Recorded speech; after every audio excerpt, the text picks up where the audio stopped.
जब भी जिससे पूछा लगाया भोपू कहाँ के हो, सब बिहारी था। सरकार तो महाल ऊंचा साबित हो गया। नीतीश कुमार अपना तस्वीर बदलते रहे, लेकिन बिहार का तस्वीर क्या बदला? कुछ रोड बन गया, कुछ भी बन गया, तो दूसरे जगह जाकर लात मुक्का खाते हैं, कभी बेइज्जत होते रहते हैं, कभी महाराष्ट्र में, कभी गुजरात में।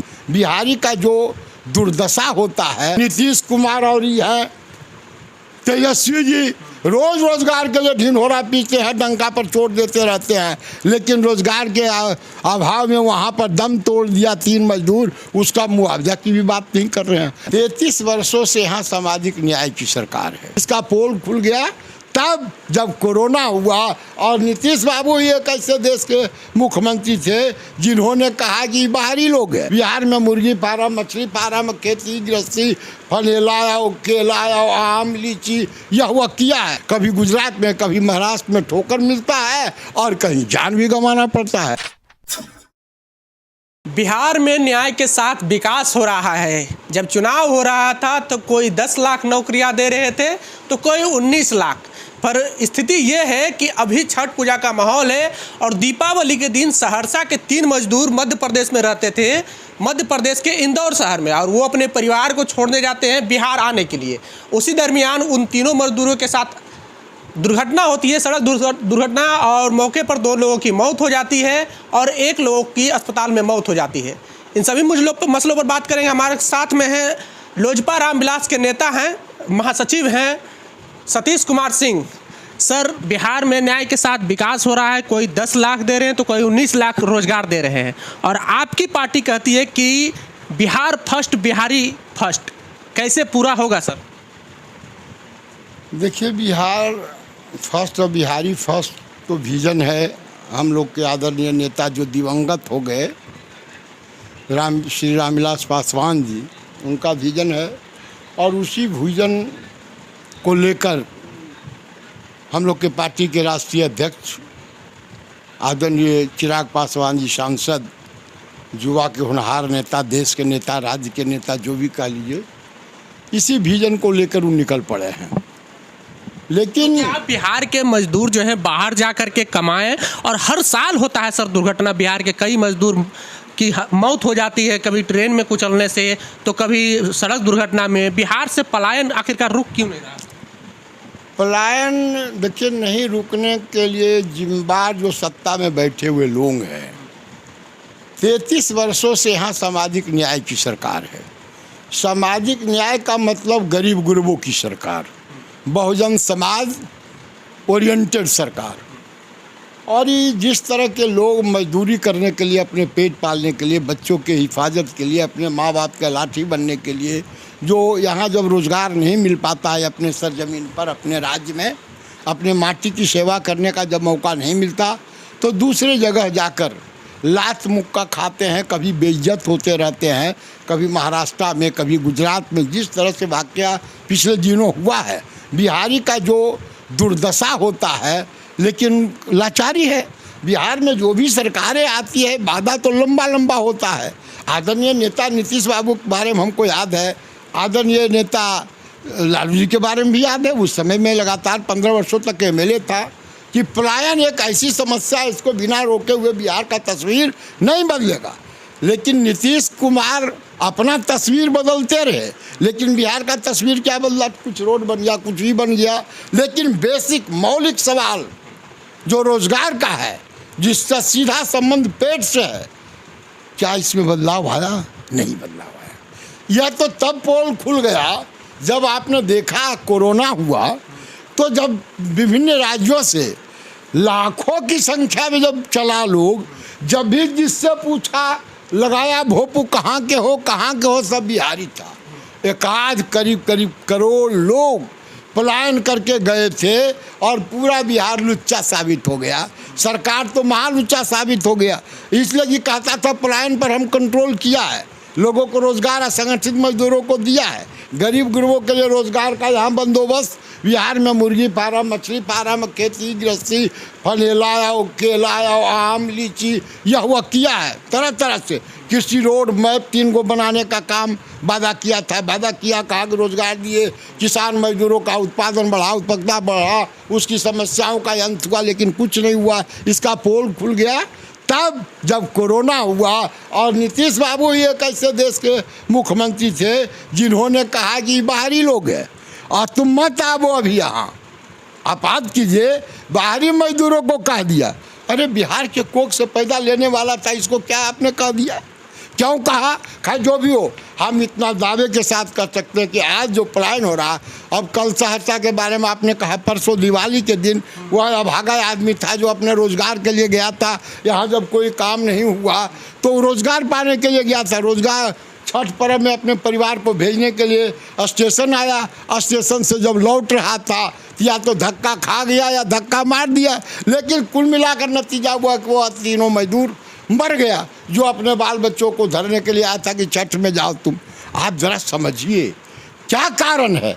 कारण यह नहीं है कि धक्का मार दिया, कारण यह है कि पलायन को बिहार की सरकार नहीं रोक सकी और बिहार में रोजगार नहीं दिया।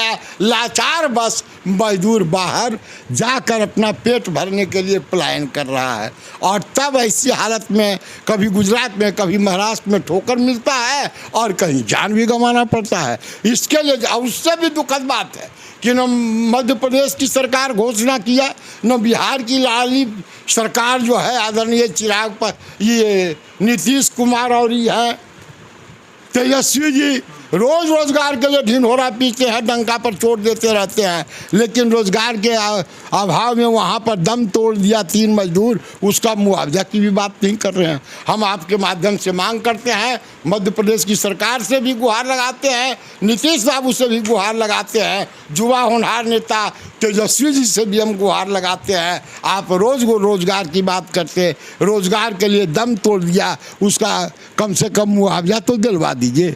आप बात कीजिए वहाँ से, अपने से जैसे भी वो दे दीजिए। सर एक सवाल है, पासवान तीनों मजदूर जो है पासवान समाज से थे। आपके नेता स्वर्गीय रामविलास पासवान लंबे वक्त से केंद्रीय मंत्री रहे हैं, लगातार रहे हैं। आपके नेता जाएंगे चिराग पासवान मिलने के लिए, और आपके नेता ने क्या किया सर बिहारी मजदूरों के लिए? ये सवाल। बिहारी मजदूरों के लिए सच्चाई यह है कि आदरणीय नेता रामविलास पासवान जी ने जिस तरह से संगठित किया और मजदूरों के अंदर जो एक ऊर्जा दिया, राजनीतिक सामाजिक चेतना दिया, और वो तुरंत कर क्या सकते थे। ऐसा नहीं थी कि उनकी पार्टी सत्ता में थी, लेकिन विभिन्न सत्ताधारी दलों में रहने का काम किया। और हम डंके के चोट पर कह सकते हैं कि सामाजिक न्याय की शक्तियों के लिए, बहुजन समाज की शक्तियों के लिए, बहुजन समाज के लोगों के लिए उन्होंने जितना लड़ने का काम कर सकते थे उससे ज़्यादा करने का काम किया, पार्लियामेंट के अंदर और पार्लियामेंट के बाहर। और यही कारण है कि हमारा अभी आप देखते हैं कि आप 81 करोड़ लोगों को लाल कार्ड मिल रहा। कौन दिलवाया? अंतिम समय में भी जब मरणावस्था में थे आदरणीय नेता रामविलास पासवान, मोदी जी के पास जाकर दस्तखत करवा करके जो लोग आ रहा था उसको, उनको लगा, रात दिन चिंता थी मरने वक्त भी कि क्या खाएगा। ये करोड़ लोग जो जा रहा है अपना वतन, क्या खाएगा? और उसी के लिए वैसा उन्होंने करवा। तो ये काम नहीं है, उनका ढेरी काम है। आपके नेता जाएंगे सर मिलने के लिए सहरसा? हमारे नेता आदरणीय चिराग पासवान जी निश्चित तौर पर इसी आश्रय आगे बढ़े हैं। उनके बाबूजी ने जो एक दिया था कि बिहार फर्स्ट, बिहारी फर्स्ट के लिए काम करो, उस ध्वज का ध्वज वाहक आज के तारीख में देश के अंदर कोई एक बेटा है तो उसका नाम चिराग पासवान है, जो मजदूरों की आवाज़ बनकर जुल्म के खिलाफ, चाहे बेटी पर जुल्म हो, चाहे मजदूरों पर जुल्म हो, पासवान के लिए सिर्फ नहीं बल्कि कोई जाति जो गरीब जाति के लोग हैं, मेहनत कश आवाम है, उसके साथ जुल्म हो रहा है, सरकारी स्तर पर हो रहा है, जुल्मीकारों के द्वारा हो रहा है, जमींदारों के द्वारा हो रहा है। घटना स्थल पर कोई जाए न जाए, हमारे नेता जाते हैं। मध्य प्रदेश में आपने देखा अभी एक बार घटना घटी, एक बच्चे को एक टीचर ने पानी छू दिया इसलिए मार दिया, कोई नहीं गया। वहाँ चिराग पासवान गए। बिहार के अंदर नवादा में घटना घटी, अररिया में घटना घटी, सहरसा में घटना घटी, मुजफ्फरपुर में घटना घटी, कोई ऐसा घटना स्थल नहीं है। प्रदेश की घटना नहीं है सर, वो राजस्थान की घटना। हाँ, राजस्थान गए। तो हमारा कहना है कि देश के अंदर और अपने प्रदेश के अंदर खासकर जहाँ भी कोई इस तरह की घटना घटती है, हमारे नेता कोई जाए न जाए बिना परवाह किए हुए, सिर्फ पासवान के लिए नहीं। एक आरोप लगता है सर कि चिराग पासवान बिहार के बाहर वहीं जाते हैं जहां पे कांग्रेस का सरकार हो या फिर विपक्षी दलों का सरकार हो, जहां पर भाजपा की सरकार हो और वहां पे कोई भी उत्पीड़न होता है, चाहे दलित उत्पीड़न हो या फिर बिहार के मजदूरों पर उत्पीड़न हो, वहां नहीं जाते हैं चिराग पासवान। नहीं, ऐसा नहीं। देखिए, यहाँ पर जब सरकार नीतीश जी की थी तो कौन साथ में था? भाजपा था।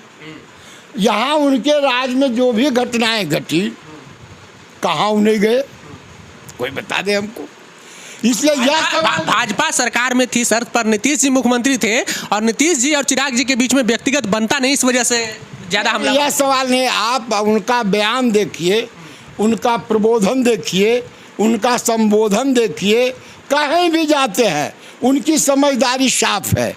जैसे इस बार भी राष्ट्रीय कार्यकारिणी की बैठक हुई, उन्होंने कहा कि देश के अंदर की काली ताकत अगर देश को तोड़ना चाहेगा, सांप्रदायिक सद्भाव को बिगाड़ना चाहेगा, तो हम बिगड़ने नहीं देंगे। हमसे जितना बन पड़ेगा संघर्ष करेंगे और देश को टूटने हम नहीं देंगे। कौन बिगाड़ना चाहता है सर?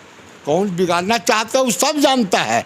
कोई आप बता दीजिए सर, हम नहीं कोई एक बात समझिए, आतंकवाद भी बिगाड़ सकता है, उग्रवाद भी बिगाड़ सकता है, धर्मावलंबी भी बिगाड़ सकता है, मजहबी लोग भी बिगाड़ सकता है। इसके लिए कोई एक आदमी जिम्मेवार है सो बात नहीं है। कोई ज़्यादा हो सकता है, कोई कम हो सकता है, लेकिन जो कोई भी देश की एकता को तोड़ना चाहता है, आपसी रिश्ता को तार तार करना चाहता है, गांधी जमनी तहजीब को बर्बाद करना चाहता है, वह देश का दुश्मन है और उसका खिलाफ आदरणीय नेता चिराग पासवान करने का वादा करते हैं।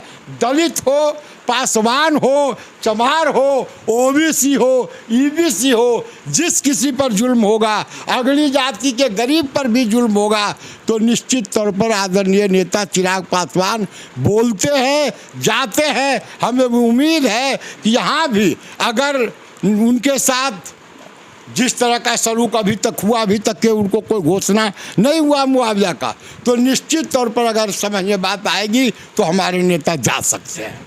तो ये थे हमारे साथ में सतीश कुमार सिंह, जो कि लोजपा रामविलास के राष्ट्रीय महासचिव हैं। और चिराग पासवान लगातार जो है बिहार में जहाँ भी उत्पीड़न होती है लगातार वहाँ जाते रहते हैं, चाहे फिर दलित समाज हो या फिर कोई अन्य समाज हो। और हालांकि ये दलित समाज की बात आए तो ये दलित समाज के पासवान जाति के साथ ये 3 दुर्घटना होती है मध्य प्रदेश के इंदौर शहर में और तीनों की मौत हो जाती है। बहरहाल बने रहे द एक्टिविस्ट के साथ। जय भीम, जय भारत।